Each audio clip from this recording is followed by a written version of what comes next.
Hello, and welcome to the Global Luxury Real Estate Mastermind with me, your host, Michael Valdez.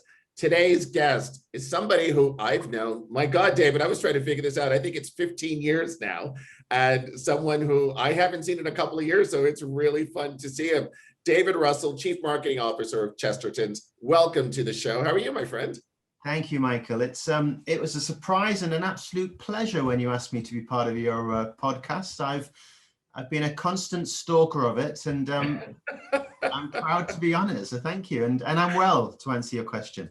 Oh my goodness gracious! I think it's been about 2 years, hasn't it, since we've seen each other? Probably a little bit more actually, once you start adding COVID time in.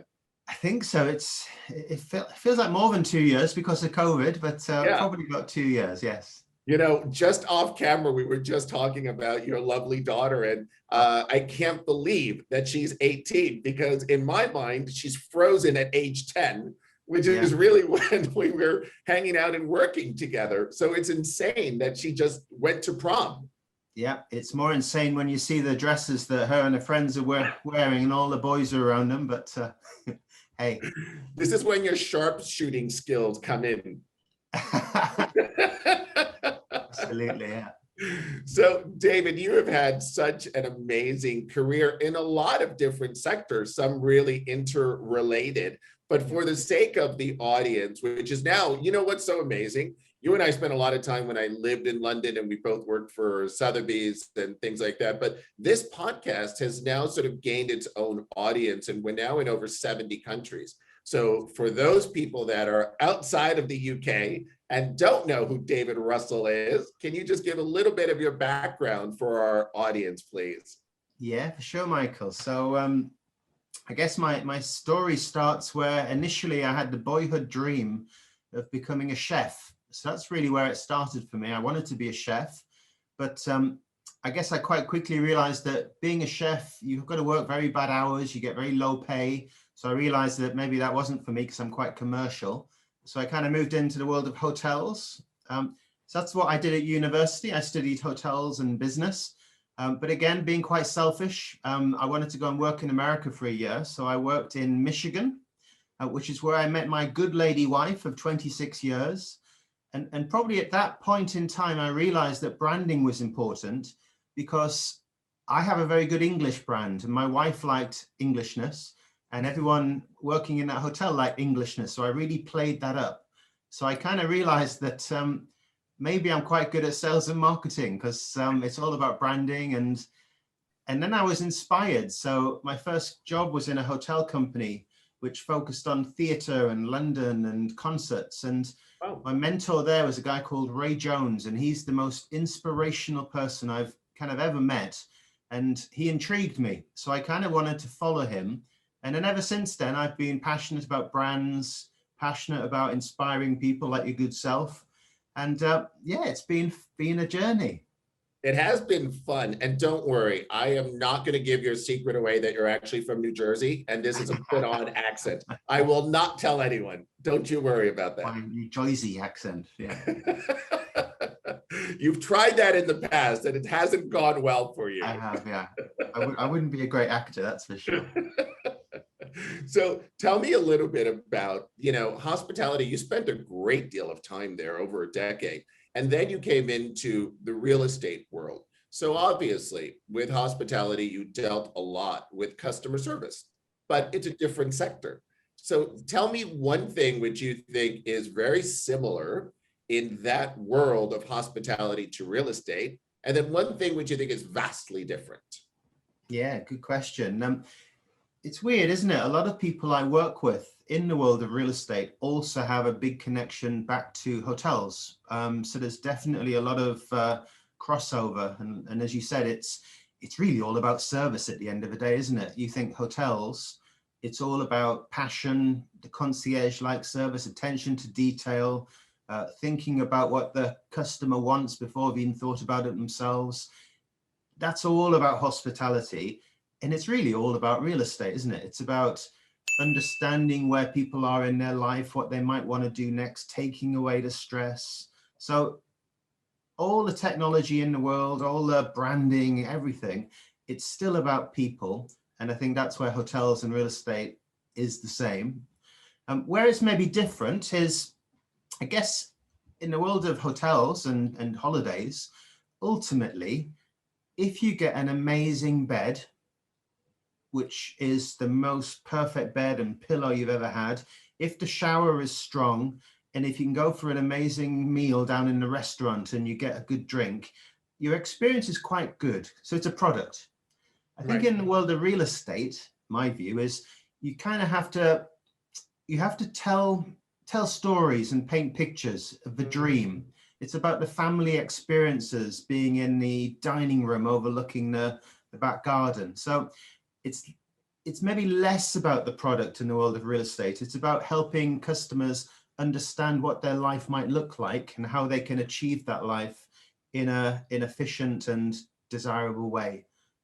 That's possibly what I would say. I actually love that. It's really the idea of storytelling, right? It's the Yeah, idea of how can I envision my life in this particular environment? And yeah, so it's what we sell. We sell a lifestyle. We don't sell real estate, yeah, right? and I agree. And it's kind of like, I mean, in the world of where I work at Chestertons, and I know at Sotheby's where we both worked, we also had the concept of people collecting lifestyles, for second Yeah, homes, for third homes. They want the ski place, they want the golf place. And each one of them is a slightly different, it's kind of a long-term holiday to some extent. It's yeah. how they look at it. And it actually fills a different need in their life. And when you Yeah, start looking at their life in totality, these are different elements of what fills their life. And yeah, that's what we are delivering, right? absolutely, Yeah, absolutely. And it's a fun place to be, isn't it? absolutely. So talk to me about branding. Yeah, you and I first came from a brand that's almost 300 years old, right? You're now with a very established brand in the UK, Yep. but an agent who really is looking to brand themselves, which a lot of them are doing. So they look at a brand to really reach, in some cases, a global audience, but then they themselves want to be that local brand that then has a global reach through whatever association they're with. Yeah. So talk to me about how an agent would go about creating a brand of themselves. Yeah. I'm definitely a brand guy, and I just think back to any job that I've taken. It's often been the brand which has been one of the deciding factors. Yeah. I like to go to a party. I like to mention the name of the brand, and I like people to kind of instantly get, oh, he works at this company, and that for me selfishly works quite well. But I also think from an agent's perspective, it's about it's about doing your homework. Hmm. I think it's trying to understand what brands you're associated with. You obviously have the brand, which is your company, and what does that stand for? But I do think it's important to build your own personal brand alongside it, not to compete, but to actually kind of to even make it better. Yeah. And I guess in my experience, I like the rule of three. There's many things that we could do, but less is more. So when you're defining what your own personal brand is, what do you want to tell the world about you, David Russell, or you, Michael Valdez, would bring to the table? Is it really clear? And I see a lot of people, especially in my experience, where people are jacks of all trade and master of none. And I Hmm. think nowadays it's actually good to specialize so you become the expert at something. I don't think people expect you to be the expert at everything, but I think people expect you to be essential. So be a brand which is essential in the business of real estate, as opposed to just something which is nice. And ultimately, people like people. So, make the brand authentic. Don't be like this stuck up, stuffy, elitist type of brand. I'm buying a second home in the UK at the moment, and the process of buying real estate in the UK maybe isn't as advanced as in the States. So, it's something we constantly want to get better at. So be proactive, take the next step on behalf of your customer. And for me, the most important thing is advise me, tell me what you think. That's right. I don't know. I know that I like the bathroom, but tell me the best way for me to get it. Tell me my options instead of just kind of opening the door and letting me work it all out myself. If I was building a brand, and we always are, I'd probably be looking at those elements to build my brand. You know, what's really interesting. So Glenn Sanford, the founder of EXP, he says, I will pay top dollar for a specialist, but not pay a penny for a generalist. Yeah. And it is so true, Yeah. because the thing is, so the question that I always sort of say to someone who starts sort of asking about building a brand is, why you? Which is exactly what you're saying. There are literally millions of estate agents around the world. And so when somebody is looking for a primary home, a secondary, tertiary home, they can find anything online now. Right now, the idea of information is a level playing field. They don't need an estate agent to find a property. We can find a property anywhere in the world on the internet. Yeah. What you do need is the person that's there telling you what the value is on that. The things that we cannot get on the internet. Yeah, absolutely, Michael.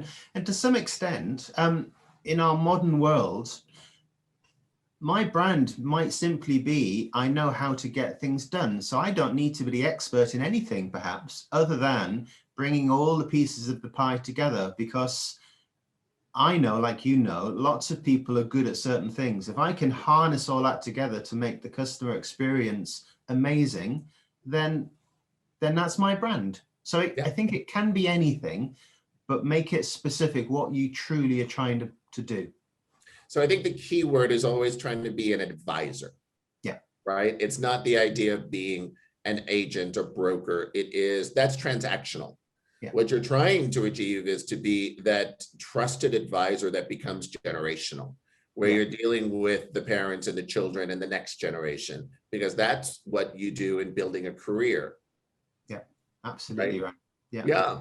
So you and I spent, as we said, quite a lot of years. I think it's been 15 years that we worked together at Sotheby's, and really closely when I lived in London for several years. And so somebody who's coming in and wanting to look at an international perspective, building their business globally. So from your perspective, sitting in the UK, if somebody is looking to attract a US buyer or vice versa, how would you suggest someone goes into building their brand on a global scale? Yeah. Well, first of all, Michael, we started off the call working together for 10 years, and now you said 15. So I feel Well, like it is 15 because I started in 2005. You were already there. So I'm already feeling old with my daughter now. I'm feeling of age in 5 years. No, I said Phoebe was frozen in time for me 10 years ago, but we worked together for 15. I started in 2005. You were already there. I was actually, yeah. And I kind of feel a little bit in the shadow of Mr. International, Michael Valdez. You know, we both travel a lot. I think on my travel app, I've been to 68 different countries or territories, but I think on my app, it says there's something like 268. So it's still a long way to go. That's right. I did hit triple digits. You've got triple digits. But what I would say, and what you might find too, is just by saying, I want to target an international clientele, it's too big. Yeah. Let's get specific. So what does international mean? You know, which markets are you really looking to target? Because everyone is different. Everyone speaks a different dialect, different language. You know, it's a complicated world out there. So my first advice would be specific in terms of where you think or where you want to target, and then get like uber local. You know the music, know the taste, know the smells of the place where you're looking to build your relationship with. Because when you do that, you then get into the serious stuff, is understand the language. Very, very important. English is the global language, but business is done in the local language where possible. Right. Understand the culture. If you negotiate with a person in one part of the world, the way they will communicate with you, their negotiation tactics, their style, their expectations will be so different. Mm-hmm. So do your homework, try to kind of pinpoint the areas you want to focus on. And then I kind of have this phrase, I say kind of go all in. Don't just expect the business to come to you. Network, go and make friends. Pick the phone up to these people. They want to hear from you. Make two-way relationships. It's not just about what you can do for me. It's vice versa. It's a bit like dating, isn't it? You've got to understand what the other player wants instead of just send me more buyers, send me more clients. And nowadays, there's many different ways to work together. There's various different marketing opportunities where you can send updates, market knowledge. There's social media. We can share things. But, I know we've probably got some joint friends down in Florida who get on a plane and they will go and travel and spend time in the other party's office.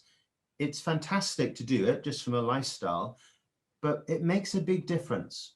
So to say I want to target an international clientele is definitely the right statement. The way you do it is by kind of going all in on doing it properly and not just, well, it's a big world out there, I'm going to wait for them to come to me. I actually love a lot of what you just said. First of all, I hope you haven't been on a date in 26 years, but it's sort of like, we'll just take it from the fact that it's like dating. With my daughter, I've had a daddy-daughter date a few times. Okay, that counts. But the idea of language, I love that, but it's also what's unspoken, isn't it? When you actually are with someone and you're dealing with culture. Yeah, definitely. It's the nuances when you're negotiating with someone from Asia, for example, and there's a contract and that certain numbers are really lucky for them, and the inverse, right? If you have an offer that ends in an 8, you probably will have a deal. If you have a number that ends in a 4, you'll probably never hear from them again. Absolutely. But it's also being proud of yourself as well. So you bring a lot of interest to them. So I always remember I went to an event once and I was being hosted and they were doing an amazing job and they were being really nice to me. But they took me to like an English restaurant. I won't say where, but it was in a different part of the world. And I had shepherd's pie and a pint of warm beer. And I loved the fact that they took the effort to do it, but I didn't need it. I would have much preferred them to kind of show me the local culture. That's right. But I think sometimes you can overthink these things. If I have you in my home, I want to show you the best of my home because I think that's what you want. And I don't really mind if you don't get it or your American culture maybe doesn't automatically fit. That's part of the journey, isn't it? So don't try to change too much would be my advice. Be proud of your heritage, and then the other partner should also seek that out too. Absolutely. And come on, it's sort of like I lived in London enough. I'm sort of English enough. I still say English rubbish. I am, Michael. You certainly know more restaurants than me. So, David Russell, what's the greatest lesson you've learned in your career thus far? Well, probably, and it's taken me a long time to get to this point. It's okay to make mistakes would be my biggest lesson. And I'm a wannabe artist. Obviously, we both worked at Sotheby's, which is surrounded in beautiful art. Yeah. But I remember one of my most therapeutic times, usually when I was at university when I had a hangover, was I'd watch a TV show called The Joy of Painting. And it was an American artist called Bob Ross, a big fuzzy haired guy. And he was the most calming guy ever. And he would do live paintings. And whenever he made a mistake on his painting, he would basically just say, we don't make mistakes. We make happy little mistakes. And he makes them into something better. So probably, I could be very grand and say, you've got to keep moving and keep exploring and all those things. But whilst doing that, it's okay to make happy mistakes. Don't make shockers, because that's bad. But the little ones are okay. I think that you sort of like progress in your career and you get to a point where that becomes a great level of freedom Yeah. for actually be able to say that, because you've got the skill sets, you've already proven yourself, there's nothing left to prove, right? And so it's sort of like, yeah, well, that didn't work. It's sort of like moving on. And so it's liberating. I think so. It's a bit of confidence, isn't it? It's a bit of Yeah. self-confidence, but it's also a bit of the real world. It's complicated times. If we always just did what worked, we'll never find new things. And much That's wiser right. people have said those things to me. But that would be what I would probably say. Yep. I love that. That's great. So now tell me about your new company where you're the chief marketing officer of Chestertons, a wonderful firm in the United Kingdom. Tell me a little bit about that. Yeah. Congratulations, by the way, on that. Thank you. Thank you. I've been there a year and a half now. Time flies. I love that. It's it's maybe a risky time to change jobs at the start of a global pandemic, but I did. I did too. but but I'm loving it, I have to say. And I guess it got to the point where I think you spend time and you have lots of ideas, and you see opportunities come and go. And it got to the point where it was kind of time to put my neck on the line and to actually put myself into a position where I did make the big decisions. Mhm. And luckily for me, Chesterton's is similar, but not the same as the companies I've worked with. So I wasn't jumping off at the deep end. There was definitely a similarity. Yeah. So the Chestertons brand, in case people don't know, it's a luxury real estate brand primarily based in London with 31 company-owned offices. We also own offices across the Middle East. We started up in 1805. I wasn't around then, even though I do like it sometimes. And we're trying to grow the brand like so many brands are doing. We're trying to take it on the road and grow it globally. And it's good that many people are trying to do it, because it means that the more do it, hopefully the better the better it is for everybody. Yeah. Our vision is to reinvent the way real estate is transacted. Easier to say than to do. So whenever I'm working with my marketing team, if we're putting something together, I always question anything we do. Does it go towards that vision? Maybe it doesn't crack it on day one, but are we still on the right path? And then we kind of have a little benchmark and check on that. And then ultimately, my role at Chesterton's is, I pull all my learnings together. I'm testing myself. And I guess I've realized I don't need to know everything, but I need to know the players that do. So I can then pull them together and bring the team along with me, because nobody's gonna buy my product or buy my service just on a conversation with me. Ultimately, it is the team. So my journey at Chesterton's has probably taught me that, and I'm loving it. It's great. It's I going love well. that. You look very happy, which is really nice to see. And there's I don't know, there's a sense of accomplishment and fulfillment, which is really, really quite nice. And I think in certain ways I've stepped into that too with my new journey, and it's just nice to sort of see an old friend at that Yeah. same plateau. So it's nice. It's And lovely, isn't it? And yeah, I remember we spent some time in golf courses, and yeah.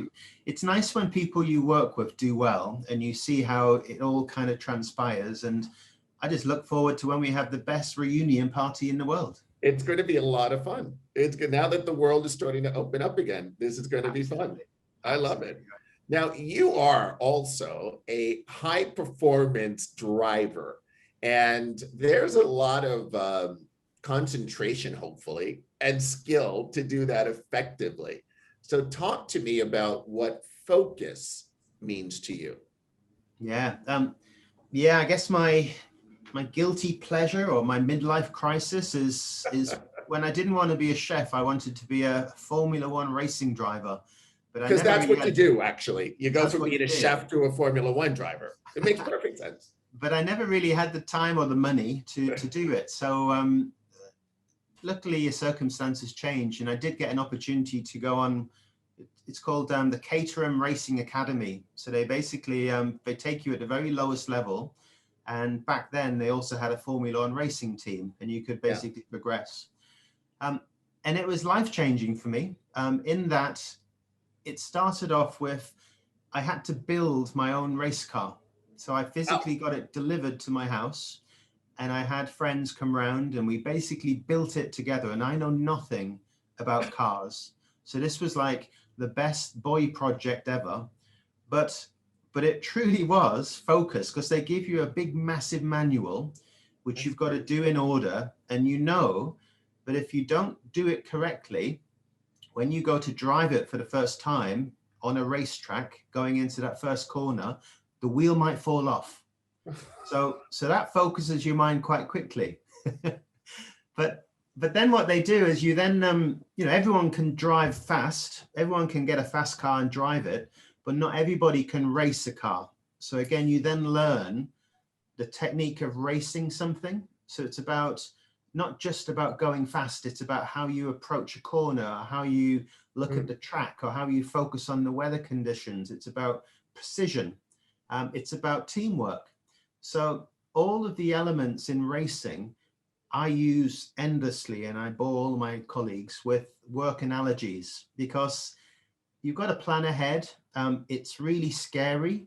So when you're on that kind of start line before the lights are about to go out, you're so full of adrenaline, but it's exciting, which I think is the same when you have that first deal, which is about to close. You've got to plan ahead. You've got to understand what's going to go on. You've got to bring your team with you. You can't look behind you, because that's where the competition is. That's right. So that full experience for me was amazing. But it lets me focus by bringing things down into pieces. I can't build the car in one afternoon. I've got to do it in stages. I can't win the race on the first lap. I've got to get off the line first. I've got to focus on how I take that first bend to make sure I've got the best chance to succeed when I start the second lap. So I could go on for this forever, Michael. I'm sure I love this analogy. is... Are you kidding? I'm going to start stealing some of this stuff. This is great. I better switch off now, else I'll be in trouble for over-egging a race driver. Now tell me this, how long did it take you to build a race car? It took me, not as long as you think, actually. It probably took me a winter. So I think I got it delivered in October, and then it was a true team effort. All the local people in the village came and helped me out with different things. That's and amazing. We had it done by March. And I had my first race ever in April. And it is scary when you go to that corner, hit the brake thinking, did I fit that correctly? I can't remember if I did that screw or not. Now, I want to actually delve into this a bit more, because, there's a sense of community that's there. You said everyone came in your village to help you build this. You had a singular goal in mind. But when you go into that first race, it's just you sitting in that seat, but the community is behind you. And I think that there's a beautiful sort of thing there, because when you start talking about that agent coming in, they're there by themselves, but they have a whole community behind them. Definitely. And they're all rooting for you and want you to succeed as well. So exactly that, Michael. I see you're kind of going down my line of analogies too, which is good. Yeah, I'm taking this. I'm telling you, I'm taking this. Now let's go back to your first career of being a chef. And, obviously that also takes great skill. And you bring all of these different ingredients and elements together to create something hopefully wonderful and magical, right? But it's also trial and error, and you're bringing all of this. But in the analogy of now bringing a lot of different elements with those people that are part of your organization, how do you motivate others? Yeah. Now I must be honest with you, Michael. I knew you were going to ask me this question, so I actually thought about it a bit. I did ask my team to give me some feedback and what they thought as well. And the general consensus was it's all about the ingredients, as you said, but every ingredient is very different. And it's about appreciating the subtleties of those ingredients. and making sure that even in your team, everyone's different. Everyone's in a slightly different stage. Everyone's going to bring different things to the table. And then it's about making sure that you don't overcomplicate. Some of the best dishes I ever make are one ingredient. It's just a great steak, or it's just a great kind of set of vegetables. Come on, I can do that. You can do that one. I know you can do that one. But it's about, you have these amazing ingredients, but if you throw too many of them together, it gets too complicated. So my nana, God rest her soul, she died at 102 or 103. Wow. And one of her phrases was, everything in moderation, including moderation, i.e., you don't need to throw everything at it, but sometimes it's good to do it. Sometimes you can have a bit of fun and just throw everything in and see what ends up. Don't overthink it. So in life, I try and think of this, everything in moderation, including moderation. And I say that to my team. Don't overdo it. Get it done, get it out the door. But sometimes, don't hold back, go all in. And then another one of my kind of wise words from my nana was, she used to always cook vegetables in a pressure cooker. And she would always tell me that vegetables cooked in a pressure cooker are always best, but sometimes you do need to let the steam off now and again, else it doesn't work. So again, as I motivate my team, I hope that I put them in a pressure cooker. I hope that I put them under pressure to deliver, and they want to. But it's so important sometimes to just take a step back, have a bit of fun, let the steam off, relax a little bit. So it's kind of finding that perfect balance. And I'm nowhere near there yet, but a combination of my nana, lots of ingredients, and a pressure cooker, that's what I'll use to motivate my team. I love this. Nanas are always best for the advice. And thank you for giving me the title of this podcast now. Everything in moderation, including moderation. This is good. So my final question for you, David, is in your book of life, what's this chapter called? Oh, no, that's probably the hardest question, Michael. And this is why I guess what I would probably go with is I would go back to my racing. And in England, we had a very famous Formula One, I guess it's the same as your IndyCar racing, Formula One commentator called Murray Walker. And basically whatever would happen is he would start the race, the cars would be all ready to go. There'd be so much excitement. And when the lights went out, he would shout like, go, go, go. And then that would be the start of the most amazing race, but you had to go. And I think where I am now, you spend a lot of time practicing, a lot of time kind of learning, a lot of time thinking. But now I'm at the stage where I kind of just want to go, go, go. I want to do better at work. I want to send my daughter off to university. Things are happening. So I guess that's my phase. It's now time to perform and to go, go, go. That will be my chapter. And then my next chapter, I hope it doesn't mean he crashed at the first corner. The next chapter will be, I hope I put the screw into the wheel. Yeah. Maybe. Oh my God. Well, David, thank you so much, my friend. It was so much fun to reconnect with you, and just to see you. It's really wonderful to just sort of see you in this space in life. You look so happy. It's another phase where your daughter is now grown. You're just really, it's so good. It's just so good to see you at this phase in life. And I'm so glad we reconnected. And thank you so much for being on the show. No, thank you, Michael. And again, thank you to you as well. I mean, I said at the beginning, people who inspire are important. You're certainly one of those people in my book of life. So again, I thank you for that too. And it's been a pleasure. It's been a lot of fun. Thank you, David. And thank you for all of you for listening. This has been the Global Luxury Real Estate Mastermind with me, your host, Michael Valdez.